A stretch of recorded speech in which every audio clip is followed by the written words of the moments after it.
¿Qué tal, amigas?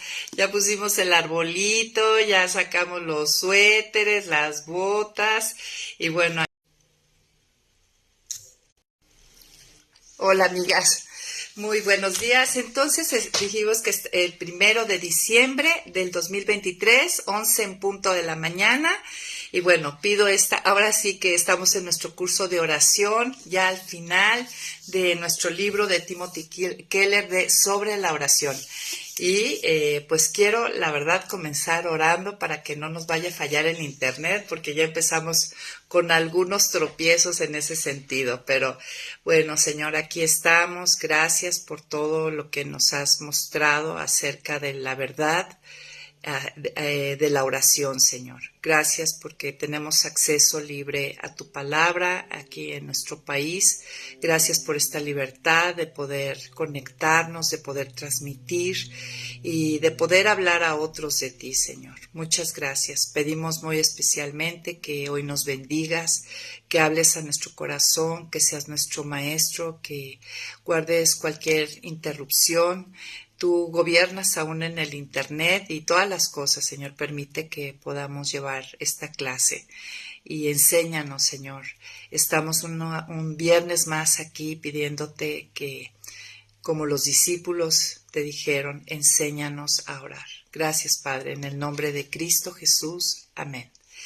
Y bueno, amigas, entonces estamos en el capítulo 13 de nuestro libro y el autor tituló este capítulo Intimidad al encontrar su gracia. ¿Y tú qué entiendes con este título? Intimidad al encontrar su gracia. Y bueno, me puse a buscar qué quiere decir intimidad.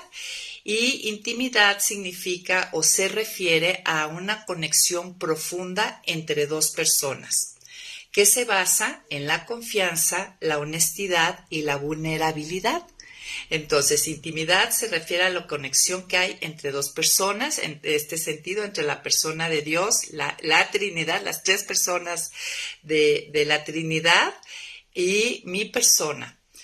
Y esta intimidad, bueno, ya hemos dicho que la logramos a través de la obra de Cristo en la cruz, pero esta conexión profunda se basa en confianza, ¿no? En la confianza que tenemos en nuestro Padre Celestial, la honestidad, ser realmente quienes somos delante de Él, y la vulnerabilidad. Realmente no con todo mundo intimamos. De hecho, si se acuerdan cuál es nuestra definición que hemos estado manejando acerca de la oración, que dijimos que la oración es estar con Dios, conversar con Dios, intimar con Dios, y hoy veremos esa parte de intimar con Dios, escuchar de Dios y relacionarme con Dios para entrar en sus propósitos. Entonces, intimar, la oración presupone que va a ser un momento íntimo con Dios y que esta conexión profunda se puede dar porque tenemos confianza y entonces podemos ser honestas, totalmente transparentes delante de Él y vulnerables. Y este capítulo sobre todo se refiere al arrepentimiento y la confesión, que es parte de la oración. Nosotros vimos en la oración modelo, en el Padre Nuestro, que incluye perdona nuestras ofensas, y ese es el momento donde nosotros vamos con honestidad a ser vulnerables delante de Dios, ¿no? A decir realmente qué es lo que ha pasado, y tiene que venir arrepentimiento y confesión. Luego busqué por ahí intimar, en latín la palabra es intimus y se refiere a lo más interno. Y ya hablando de intimidad con Dios, la intimidad nos permite conectarnos a un nivel más profundo y experimentar el amor y la gracia de Dios en nuestras vidas. Y la verdad es que con pocas personas llegamos, hablando en el terreno humano, llegamos a intimar, a realmente ser honestas, totalmente transparentes y vulnerables. Realmente pues no nos gusta, a lo mejor con una o dos amigas podemos mostrarnos honestas y vulnerables y hablar de esas partes que ni a nosotras mismas nos gustan, ¿no? confesar, aunque la palabra nos dice que confesemos nuestras ofensas unos a otros, y ahí está la consejería bíblica para caminar juntos y ayudarnos y apoyarnos y alentarnos. Pero realmente hay pocas relaciones, piensa en esto, de tus relaciones que tú tienes, realmente cuáles son íntimas. Y pues no hay muchas. Y aún con la que tú sientas que es la persona que más has intimado, te aseguro que hay partes de ti donde no has sido totalmente honesta y vulnerable.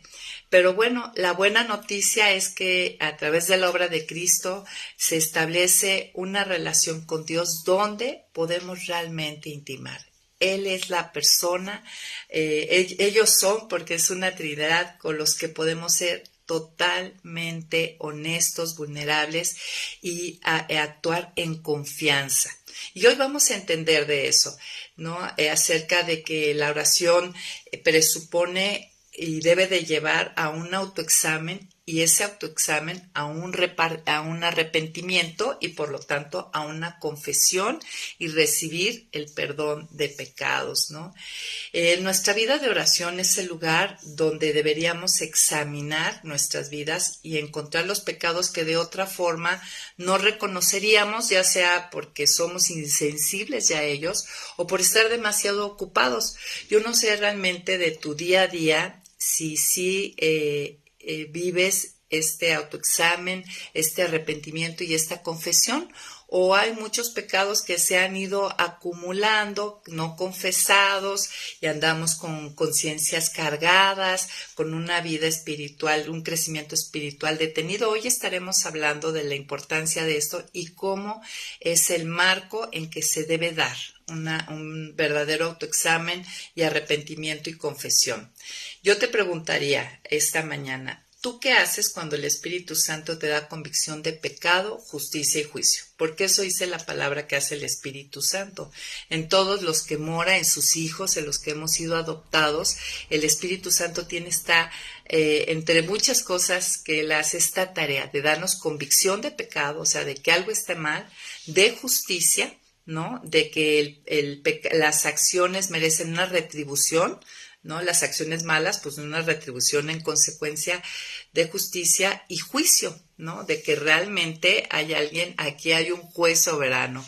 ¿Tú qué haces ante eso? Pues como que dices, bueno, después lo confieso, te haces de oídos sordos, te justificas, ¿qué haces ante eso? O realmente haces lo que se tiene que hacer, ir en oración y ser honesta, vulnerable ante el que es confiable y confesar.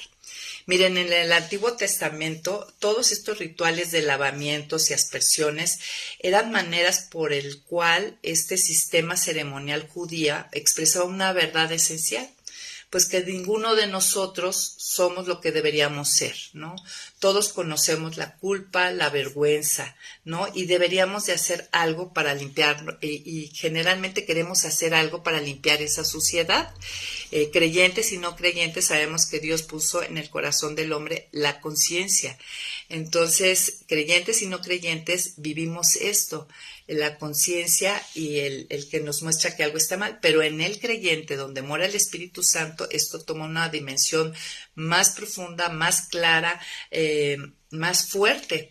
Y todos sentimos ante esta suciedad que trae nuestras malas acciones, pues todos buscamos limpiarnos de ello, ¿no? De esta mancha del pecado, y sabemos que esto estorba nuestra relación con Dios. Muchas veces mi relación con Dios está distante, está fría, ¿no? Hay poca oración, hay poca relación con la Escritura, con la oración, porque hay un estorbo.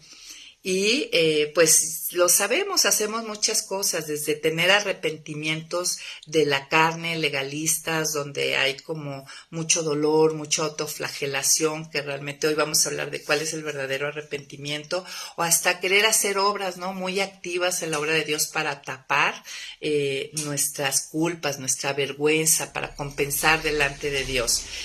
Pero, amigas, Jesús puede quitar la mancha.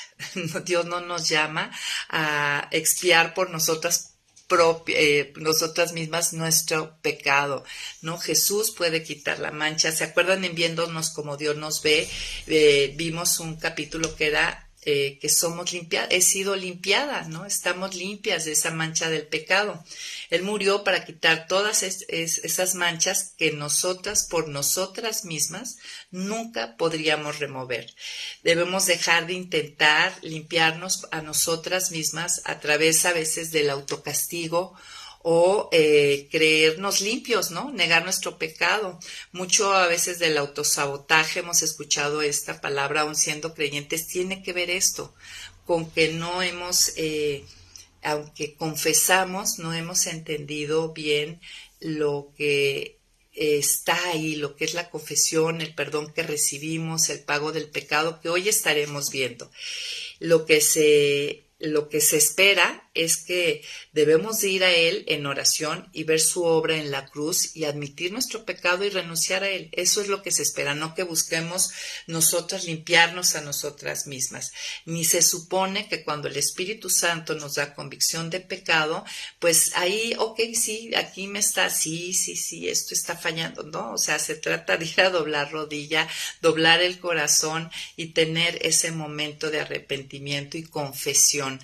Y bueno, miren, 1 Juan 1:9, todos lo conocemos y nos encanta, ¿no? Si confesamos nuestros pecados, Él, o sea, Jesucristo, es fiel y justo para perdonarnos y limpiarnos de toda maldad.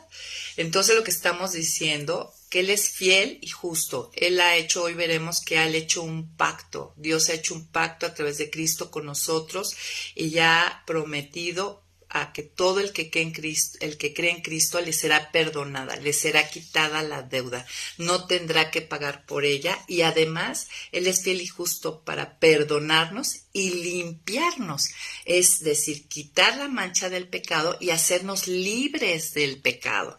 Y la confesión y el arrepentimiento y lo que estaremos viendo, a eso nos tiene que llevar, a sabernos libres, a estar conscientes y vivir como libres de las consecuencias del pecado, de la paga, no estar buscando autoflagelarme o sabotear mi vida o autocastigarme para hacer ese pago y aparte limpiarnos, quitar ese pecado. Esas son buenas noticias y es lo que dice el Evangelio. Pero yo te preguntaría, hoy por hoy, a ti, cuando tú confiesas, cuando oyes del perdón de Dios, ¿se te hace algo extraordinario? O sea, que Dios pueda perdonarnos. ¿O tú ya lo ves así como algo, pues sí, pues para eso está, ¿no? Para eso vino, para perdonarme y yo confieso y Él me perdona. ¿Lo ves como algo extraordinario? Porque si tú no lo ves como algo extraordinario, que esto sea posible, es porque seguramente tú tienes una visión de Dios unidimensional, ¿no? Una visión de únicamente, a lo mejor ves a Dios como amor, ¿no? Como un espíritu de amor y te olvidas de todos los demás atributos, todo lo que su naturaleza es. Seguramente ahí tú nada más estás viendo a lo mejor un Dios unidimensional como Dios es amor o Dios es gracia o Dios es misericordia, Dios es bondad. Pero a lo mejor estás sacando de tu visión de Dios, de que Dios es justo, de que Dios es juez, de que Dios es santo, ¿no? De pureza moral extraordinaria y infinita, nada malo hay en Él y otras cosas que Él es soberano. O sea, estás sacando muchas cosas de la visión, del concepto que tú tienes de Dios. Si tú ves el perdón como algo, pues sí, claro, pues para eso está Dios, para perdonarme, que no, a eso vino Jesús. Y no son así las cosas. Miren, acompáñame a Éxodo 34, capítulo 34, y vamos a leer del versículo 6-7, pero te voy a dar un poco de preámbulo. Este momento es después de que Moisés subió por primera vez al monte y Dios le dio las primeras tablas de la ley y él bajó y encontró que el pueblo se había pervertido y habían hecho un becerro de oro que las rompió. Una segunda vez el Señor llama a Moisés Dios llama a Moisés y le dice que pula otras tablas y que vuelva a subir al monte y que él mismo va a escribir los mandamientos en esas tablas, ¿no? Y efectivamente, Moisés pulió las tablas de piedra como las primeras, subió al monte Sinaí tal y como el Señor le ordenó. Y llegamos al versículo 5 y dice, y el Señor descendió en la nube y estuvo allí con él proclamando su nombre. Y mira lo que proclamó. Y ve el marco, o sea, es cuando le está diciendo cuál es la ley. O sea, ¿qué es lo que no? El pecado es transgredir límites. Entonces, en el momento que le está dando nuevamente esas tablas de la ley escritas por él mismo, o sea, lo que no debían transgredir, romper, ahí en ese marco le dice, el Señor descendió en la nube y estuvo allí con él, proclamando su nombre. Luego el Señor pasó delante de Moisés y proclamó, el Señor, Dios misericordioso y clemente, lento para la ira y grande en misericordia y verdad. Es misericordioso por 1000 generaciones. Perdona la maldad, la rebelión y el pecado, pero de ningún modo declara inocente al malvado. Castiga la maldad de los padres en los hijos y en los hijos de los hijos hasta la tercera y cuarta generación. Miren, si para nosotros ahorita se nos hace como muy trivial el perdón de Dios, para la gente del Antiguo Testamento, el pueblo judío no lo era, Para los autores del Antiguo Testamento no lo veían. Ellos veían el perdón de Dios como algo maravilloso. Porque por un lado, aquí este pasaje nos dice, a la luz de la ley, de lo que no se debía transgredir, que Dios es un Dios perdonador, ¿no? Que es un Dios de misericordia, compasivo, pero a la vez, al mismo tiempo, y dice que perdona la maldad, pero a la vez dice que no tendrá por inocente al malvado. O sea, que no, él no va a ser como un padre imperfecto como nosotros, que me hago de la vista gorda y como que no hiciste nada, como que no transgrediste el límite. Vamos a pensarlo así, esta es una moneda, este es un solo paquete con dos caras. Por un lado está la compasión y el perdón de Dios, que es enorme, realmente hasta 1000 generaciones. Y por otro lado nos dice que no tiene por inocente al malvado. Entonces, ¿cómo entendemos esto? Miren, Dios es perdonador, pero también es un Dios santo, o sea, de pureza moral absoluta, infinita y perfecta. No hay nada malo en él. Y a la vez, Dios es justicia y no puede permitir injusticia debido a su santidad, ¿no? Y es un juez justo, no puede permitir que el malvado quede sin castigo, eso no sería hacer justicia. La justicia dice que demos retribución, ya sea los actos buenos o malos. Por eso los hijos nos dicen, mamá, es injusto, yo sí hice mi recámara y ya él le das paleta y a mí no, y él no obedeció, ¿no? Eso es injusto. Pues bueno, nuestro Dios es un juez perfecto que hace justicia perfecta, entonces no puede permitir que el malvado quede sin castigo. Pero a la vez es compasivo y es perdonador. ¿Qué tal? O sea, aquí vemos una tensión entre estas dos verdades y este pasaje en sí no nos dice cómo se complementa o cómo se resuelve esta ecuación, ¿no? Cómo se llevan a cabo, cómo es posible llevar a cabo estos dos puntos. Y pues con esto observamos que el perdón de Dios no es simple, no lo podemos trivializar. Miren, de hecho, si vamos al Salmo 130, en el Salmo 130, en el versículo 3, mira lo que dice el salmista. Dice, Señor, primero es más, está aquí el salmista orando. Y miren, desde el versículo 1. A ti clamo, Señor, desde el fondo de mi angustia. Escucha, Señor, mi voz, que no se cierren tus oídos al clamor de mi súplica. Señor, si te fijaras en nuestros pecados, ¿quién podría sostenerse en tu presencia? Es decir, el salmista sabe que está clamando a él, que puede clamar a él, que puede suplicar a él, buscarlo a él por ayuda, pero a la vez está consciente que si Dios se fijara, que si no hubiera un perdón de pecados, ¿quién podría estar delante de ese Dios santo y puro? ¿No?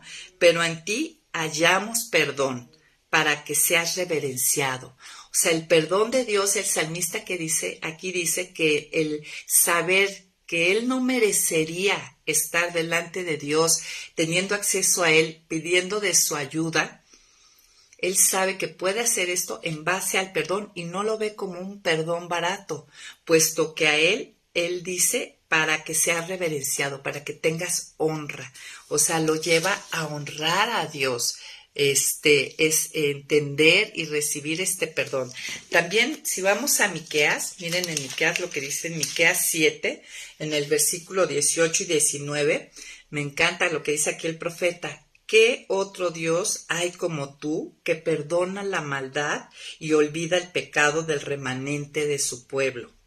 Tú no guardas el enojo todo el tiempo, porque te deleitas en la misericordia. Fíjate lo que dice, se deleita en no darnos lo que nos merecemos. Mereceríamos castigo, mereceríamos condena, mereceríamos pagar por lo que hemos hecho, pero ¿qué tal? Él dice que se deleita en la misericordia. ¿Cuándo fue la última vez que nosotros nos deleitamos en ser misericordiosas con otros, ¿no? En no darle su merecido? Pues nuestro Dios se deleita.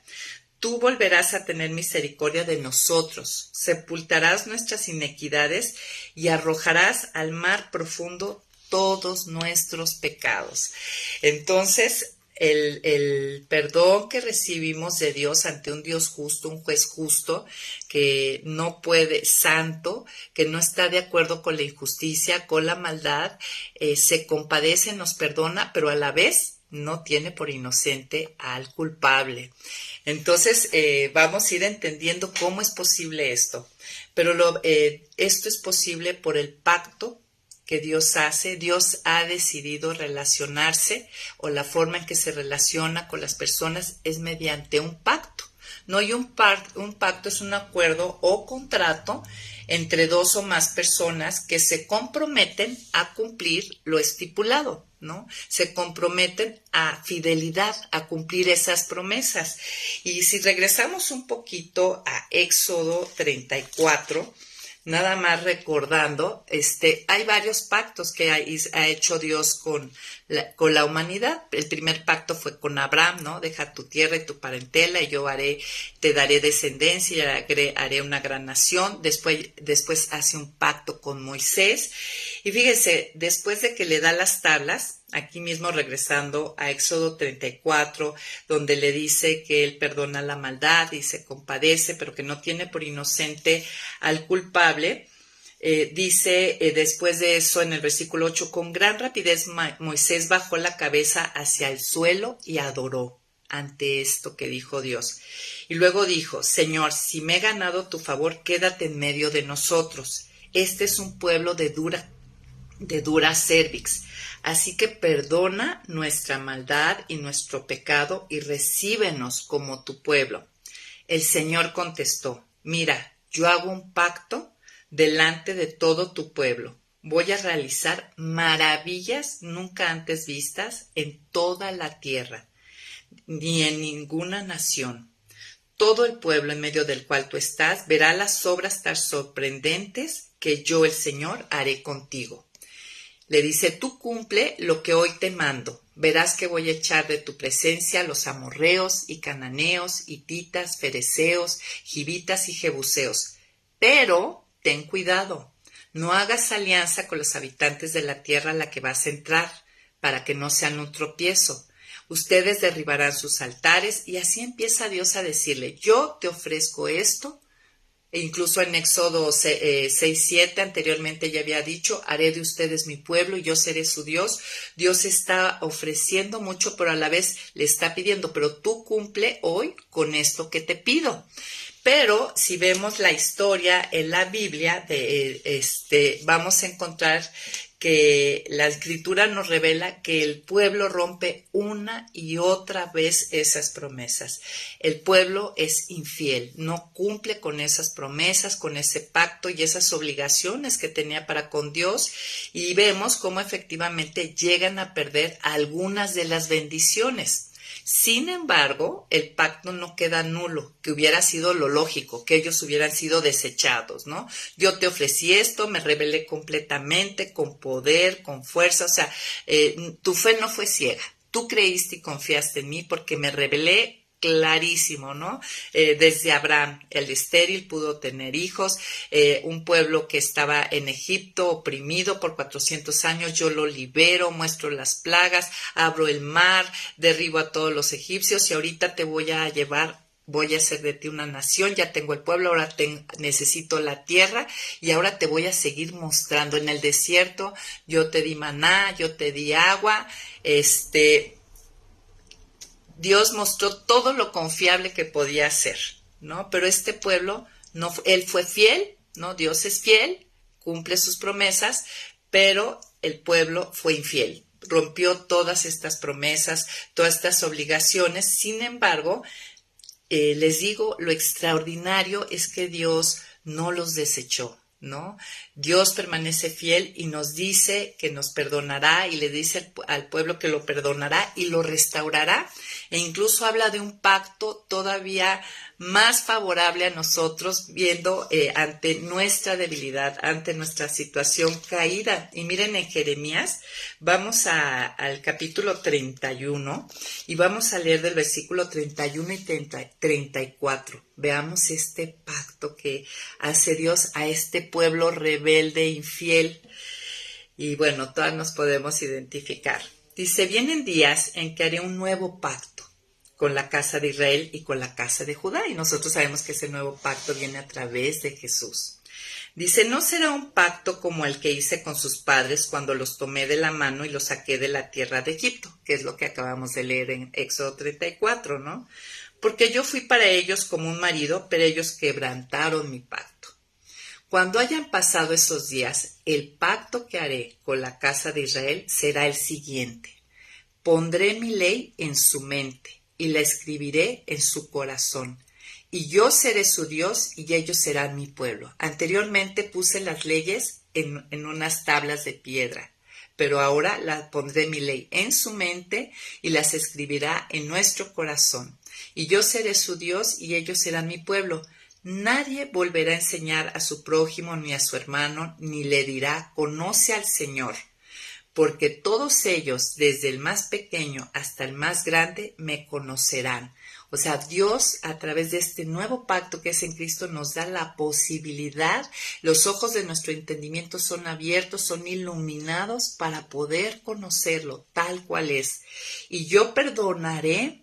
O sea, parte de este pacto también incluye, yo perdonaré su maldad y no volveré a acordarme de su pecado. O sea, no traerá memoria, no es que Dios tenga mala memoria, ya lo hemos dicho, ¿no?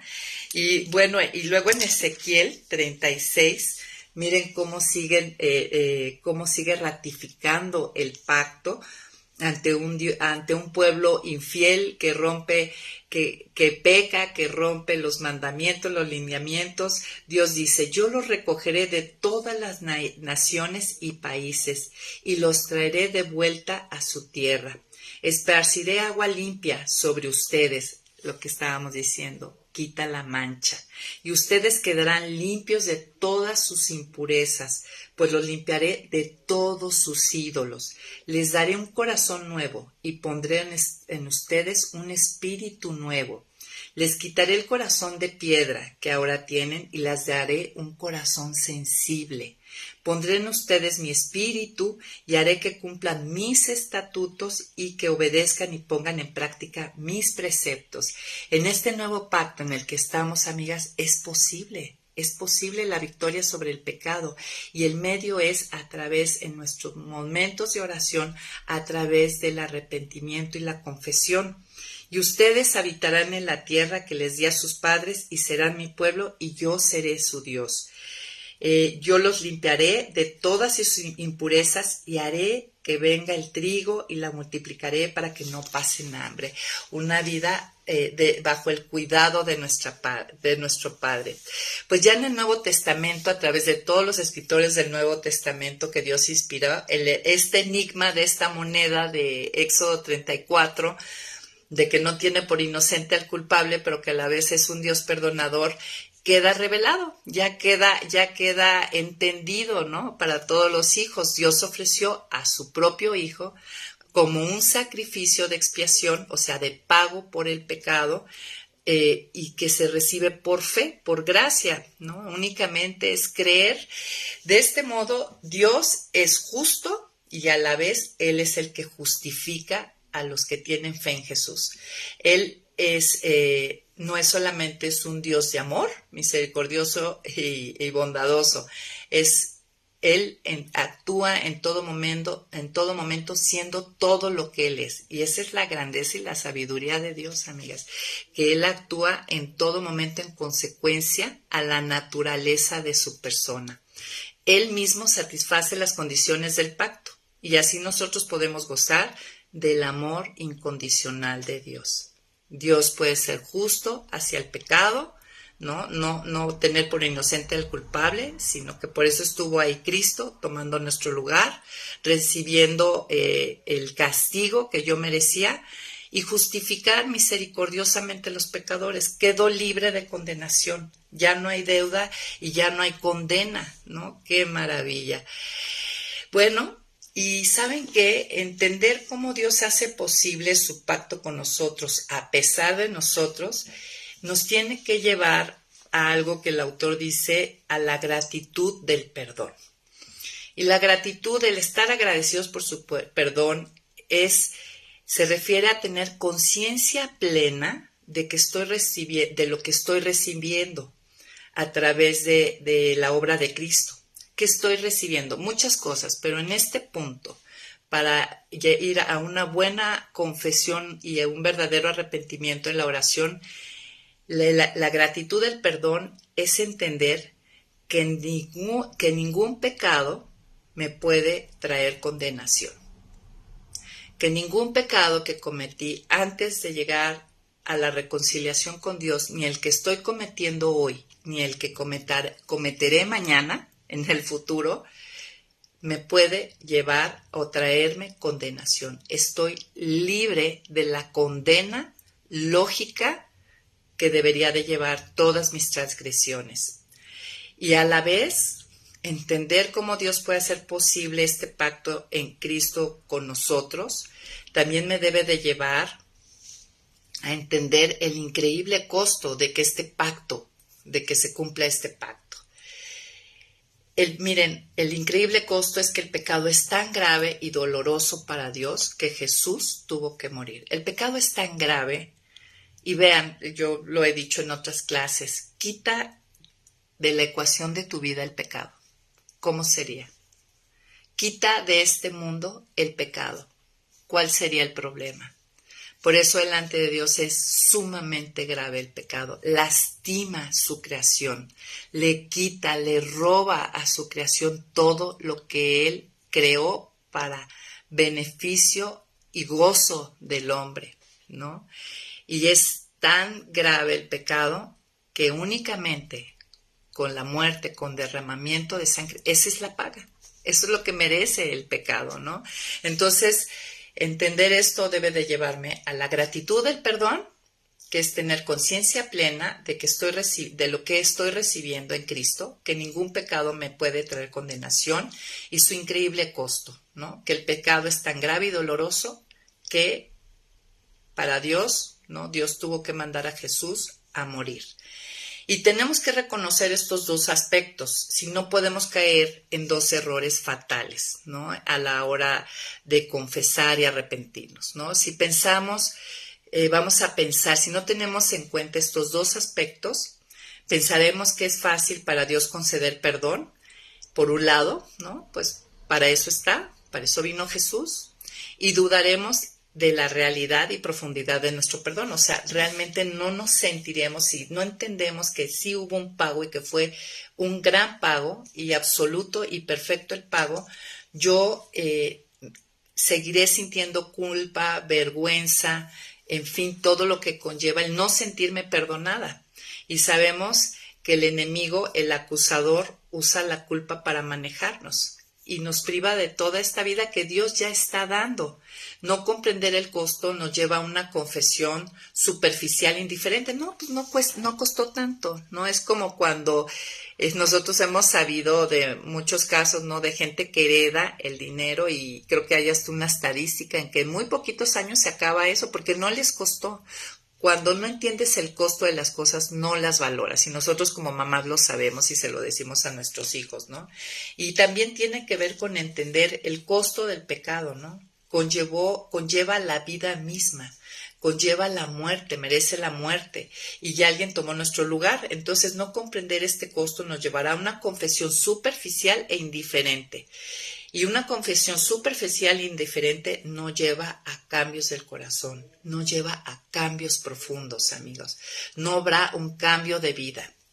No comprender la gratitud del perdón, o sea que ya no me va a traer mi pecado condenación, me va a llevar a culpa, vergüenza y autodesprecio.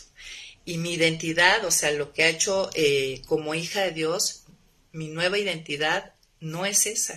No es que una hija de Dios no tiene por qué estar llena de culpa, ni de vergüenza, ni de autodesprecio. Y si estamos siendo hijas de Dios con esto, es que no estamos practicando la confesión dentro de nuestra oración, o lo hacemos de una manera equivocada. Y bueno, y esto tiene mucha trascendencia, amiga.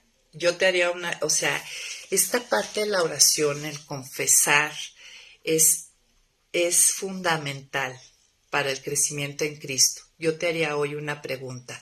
¿Observas que tu vida cristiana no avanza a semejanza de Jesús? ¿Sientes que pasa y pasa el tiempo y estudios y libros y manuales que llenas y no es proporcional tu crecimiento? Pues bueno, yo te quiero decir hoy que el arrepentimiento es la manera en que avanzamos en la vida cristiana. El arrepentimiento es la manera en que avanzamos en la vida cristiana. Es la clave, amigas, para crecer de manera profunda y sostenida a la semejanza de Cristo. De hecho, esta fue la primera tesis de las 95 de Martín Lutero. Él pone: nuestro Señor y Maestro Jesucristo quiso que toda la vida de los creyentes fuera de penitencia. Penitencia es arrepentimiento. Y tú podrías pensar que, bueno, pues como que una vida estancada, pero no. Es que el arrepentimiento constante, ¿no? Y verdadero, bíblico en el espíritu, me lleva a crecimiento. Porque el verdadero arrepentimiento me lleva a una renuncia del pecado y y cuando yo valoro el costo de ese perdón, me aleja mi corazón. Ahorita vamos a explicar cómo se logra esto. Pero entonces, cuando olvidamos la gracia recibida en Cristo, ¿no? Este regalo que Él nos está ofreciendo de no tener condenación por mi pecado y de no sufrir las consecuencias de él, cuando lo olvidamos, el propósito de nuestro arrepentimiento es apaciguar a Dios, ¿no? Que vea que sufro. No, de verdad, me duele muchísimo, Señor, y nuevamente estoy aquí, perdóname, de verdad. Hasta recitamos el versículo de Pablo: miserable de mí, que hago lo que no quiero y lo que quiero no hago. Y hay a veces no de una manera consciente, pero yo sin querer estoy como un adolescente, un niño queriendo apaciguar a mi padre, ¿no? De que vea que me duele, que sí me arrepentí, pero si yo no estoy segura de su amor, o sea, que su amor, tú quieres ver el amor de Dios, velo en la cruz y todo lo que trae la cruz y esta reconciliación con Dios. Si yo no estoy segura, mi arrepentimiento será para mantenerme en buenos términos con Él, como cuando un hijo hizo algo mal y quiere que le des un permiso, una bendición, y entonces muestra que de veras llora y ve: de verdad, mamá, no lo vuelvo a hacer, y tú lo ves que el hombre está quebrantado, pero él no ha cambiado dentro de su actitud, realmente no ha cambiado su parecer o su idea sobre lo que hizo, únicamente lo que quiere es que le des permiso. Y muchas veces nosotras estamos así en nuestra confesión. Y cuando estamos así, estamos en autosuficiencia. O sea, yo me justifico a mí misma por medio de mi dolor ante mi pecado, ¿no? Y aparte, amigas, no lleva a un cambio de vida real. O sea, va a haber, me va a conducir a una sumisión, ¿ok? A decir lo que, como cuando nuestros hijos, sí voy a tender mi cama, sí voy a arreglar mi cuarto, ¿no? Cambio mi voluntad, pero realmente no cambia mi corazón, mi parecer sobre la situación. Sí, y muchas veces con Dios estamos como cuando estamos nosotros con nuestros padres, cuando somos chicos, somos jóvenes. ¿Te observas a lo mejor en esto? Tu arrepentimiento lo has experimentado como una autoflagelación, como una expiación por tu pecado. Expiación, ¿se acuerdan que es pago, no? Por lo cual tú tratas de convencer a Dios que te perdone. ¿Estás de alguna manera pagando con tu sufrimiento o es como una autocrucifixión, ¿no? Yo misma pago a través del dolor tan tremendo, ¿no? Que te muestro, Dios. Miren, el Evangelio nos dice que Cristo ya sufrió en lugar nuestro por el pecado. No necesito sufrir de esa manera superficial, ¿no? Solo necesito recibir el perdón. Así lo dice 1 Juan 1:9. Si confesamos nuestros pecados, Él es fiel. O sea, Él cumple el pacto que establece con nosotros a través de Jesús. Él es fiel y justo, ¿no? Para perdonar nuestro pecado y limpiarnos, ¿no? Quitarnos de nosotros ese pecado, la mancha de ese pecado y por lo tanto el pecado, ¿no? Entonces, sería injusto que nos negara el perdón. Si Él está diciendo esto y no fuera real, sería injusto, porque Él ya puso a Cristo a pagar en nuestro lugar. Sería estar pidiendo doble pago, ¿no? Y Él no es injusto para estar pidiendo doble pago. Miren, esta profunda confianza y seguridad de entender este pacto que Dios nos ofrece a través de Cristo, o sea, el Evangelio, me hace que el arrepentimiento pase a ser de un medio para expiar mi pecado a ser un medio para honrarlo y reajustar mi vida. Como decía el salmista, ¿no? Al entender el perdón de Dios, que realmente nadie se podría mantener de pie ante este Dios santo, limpio, de total pureza, le lleva a honrar a Dios. Y honrar a Dios finalmente es reajustar la vida, ¿no? El camino, la manera en que procedo. Miren, el arrepentimiento que les digo de donde yo trato justificarme a mí delante de Dios, de expiar mi pecado, es un arrepentimiento legalista y es muy destructivo. ¿Por qué? Porque nos vamos a enfocar en la conducta y estaremos ciegos a nuestras actitudes y egoísmo detrás de ellas. O sea, ¿se acuerdan en Cambios Profundos? El fondo del iceberg, ¿no? Nada más vamos a estar con la conducta. Y este tipo de arrepentimiento no nos lleva a asumir la responsabilidad, nuestra responsabilidad ante el pecado.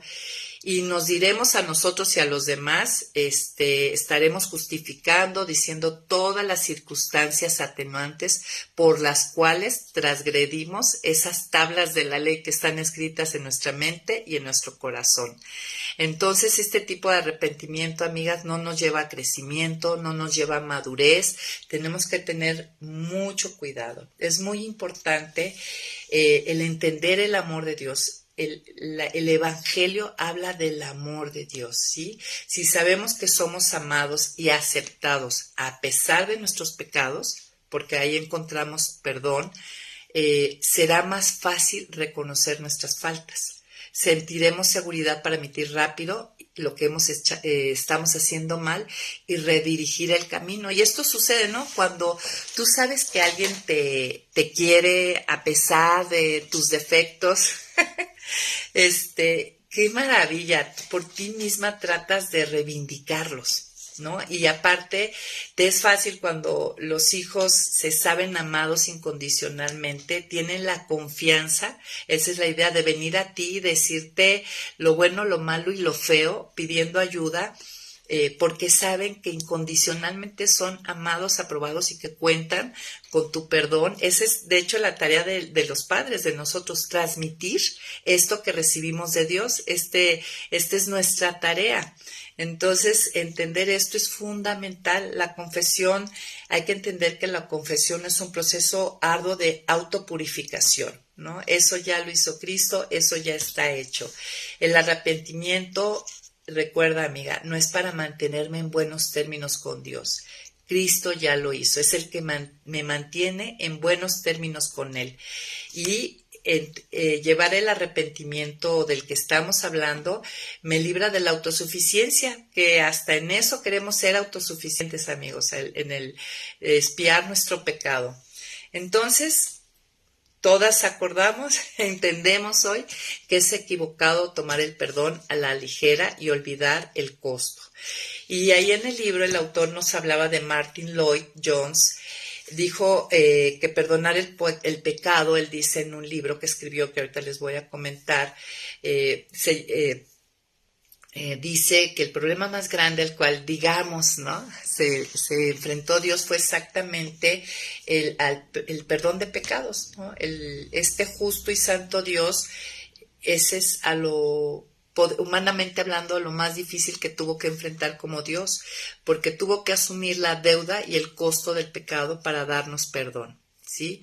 Nuestra deuda requería un pago infinito y solamente un Dios infinito, podría absorber ese pago y dar el pago justo, ¿no?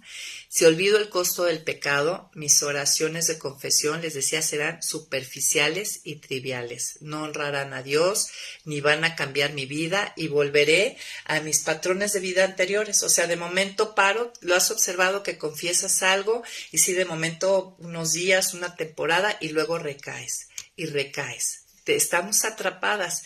Miren, Stott dice en su libro, hay un libro que él escribió que se llama Confiesa tus pecados, y dice que confesar implica renunciar al pecado. Y ahí está otra clave, amigas, porque a lo mejor hemos confesado nada más, pero no ha habido una renuncia consciente y real de nuestra voluntad, de nuestro deseo de querer renunciar. Entonces recuerda esto, confesar implica renuncia al pecado. Renunciar y confesar no deben estar separados. Y él dice en su libro que sí, lo que les comentaba, la mayoría admite y confiesa, pero no repudia al mismo tiempo al pecado. Esto es clave.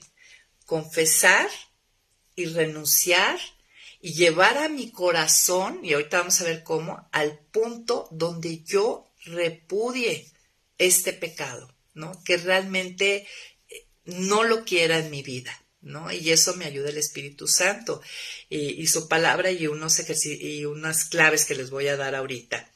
Tenemos que llevar al corazón para que se vuelva en contra de este pecado. O sea, que haya un cambio profundo en nuestro iceberg, ¿no? Y eso hace que el pecado sea debilitado y que yo no vuelva a él cuando llevo a mi corazón a este punto. Entonces recuerda este punto.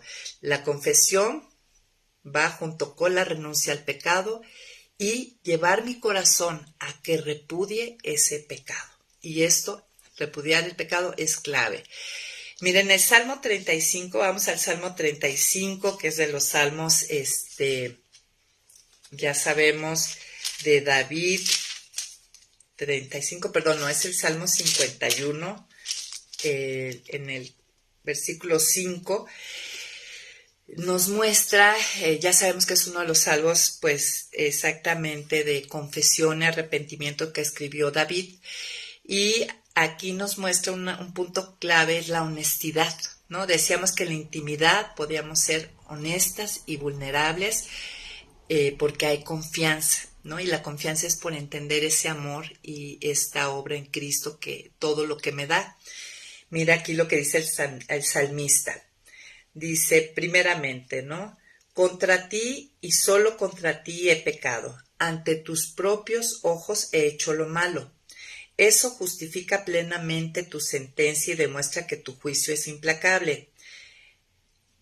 O sea, aquí el salmista está diciendo y reconoce que delante de sus ojos ha pecado, ¿sí? Y esto es importante. Miren, quiero regresarme a una idea. Antes de seguir aquí, me adelanté un poquito. Regresando un poco a la admisión. Bueno, si no, al final les digo. Entonces, el Salmo 51:4 me muestra también que el pecado, por un lado, es delante de los ojos de Dios, entonces puedo ser honesta porque Él ya lo vio, o sea, no es posible cubrirlo.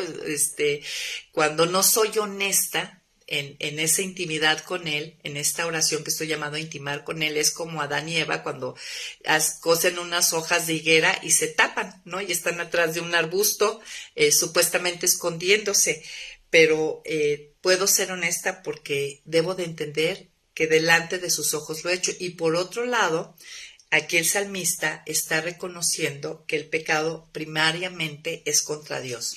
Aquí el salmista, sabemos que David reconoció el daño que obviamente después de que el profeta Natán lo confronta, pues reconoce que hizo un daño a Betsabé, sabe que le hizo un daño a Urías, confabulando su muerte. Sabe que hizo un daño a ese hijo, ¿no? Que murió por culpa de su pecado, ese bebé que nació, pero ante todo reconoce que también el primer daño es contra la persona de Dios. Entonces, vamos ahora sí al Salmo 32b y vamos al versículo 5 y vemos otra vez la honestidad, ¿no? Dice, te confesaré mi pecado, no oculté mi maldad. Me dije, confesaré al Señor mi rebeldía y tú perdonaste la maldad de mi pecado. Y aquí vemos otra vez la importancia de confesarlo, la honestidad y de no ocultar. Y muchas veces ocultamos, o no sé por qué, si Dios lo está viendo, porque si yo lo sé, no sé por qué lo echo como a una esquina de mi corazón o de mi mente y no lo quiero recordar, pensando que eso, no lo quiero enfrentar, pensando que eso va a desaparecer por sí solo, yo no sé qué me imagino, ¿no? Pero ocultarlo lo justifica o justificarlo o minimizarlo, ¿no? Ocultarlo, perdón, me lleva a justificarlo, a minimizarlo o culpar a otros o a las circunstancias por lo que sucedió, o ser lo contrario a ser responsable de él, ¿no? El verdadero arrepentimiento asume el pecado como un pecado y asume toda la responsabilidad de él.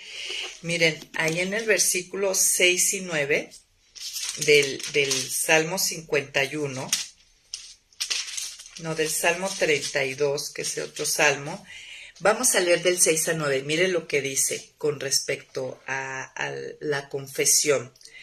Dice, ante este pecado, no confesaré mi pecado, no oculté mi maldad. Me dije, confesaré al Señor mi rebeldía y tú perdonaste mi maldad. Y en el versículo 7, ante estos pecados, de hecho desde el 6 dice, por eso todos tus fieles orarán a ti, mientras pueda ser hallado. Aunque sufran una gran inundación, las aguas no lo alcanzarán. O sea, aquí el salmista sabe que no hay condena. Tú eres mi refugio, tú me libras de la angustia, tú me rodeas con cánticos de libertad. Y eso es lo que y esto es lo que nos da el perdón y lo que está experimentando el salmista. Y en el versículo escribe esto que le está diciendo Dios, ¿no? Yo te voy a hacer que entiendas, voy a enseñarte el camino que debes seguir y no te voy a quitar los ojos de encima. No seas como los caballos ni como las mulas que no quieren obedecer y que hay que sujetarlos con la brida y el freno, pues de lo contrario no se acercan a su amo. Entonces, ¿qué vemos en esta porción? Por un lado, la alegría de recibir el perdón. Tú eres mi refugio, tú me liberas de la angustia, o sea, de la culpa, la vergüenza, la autocondenación. Tú me rodeas con cánticos de libertad. Efectivamente, el perdón conlleva libertad del pecado, ¿no? Quita la esclavitud del pecado. Y Dios nos dice a nosotros, confiesa, yo te voy a hacer entender. Y a través de la oración y en la confesión es donde, y escuchamos de Él y de su palabra, nos lleva a entender. Dice, te voy a enseñar el camino que debes seguir. No voy a quitarte los ojos de encima, ¿no? Porque soy un Padre perfecto y te amo de manera perfecta. Y nos dice, no seas como el mulo y el caballo, ¿no? El mulo no ama lo suficiente a su amo para para ir por sí solo a Él cuando lo llaman, ¿no? Debe ser controlado a través de recompensas o castigos. Y Dios nos dice, no seas así, no por recompensas y castigos te acercas a mí ante tu pecado, ¿no? El mulo va a su amo únicamente por su propio bien. David va a Dios porque entiende lo que el pecado es ante Dios y porque sabe que hay perdón, que no hay condenación y que hay libertad del pecado.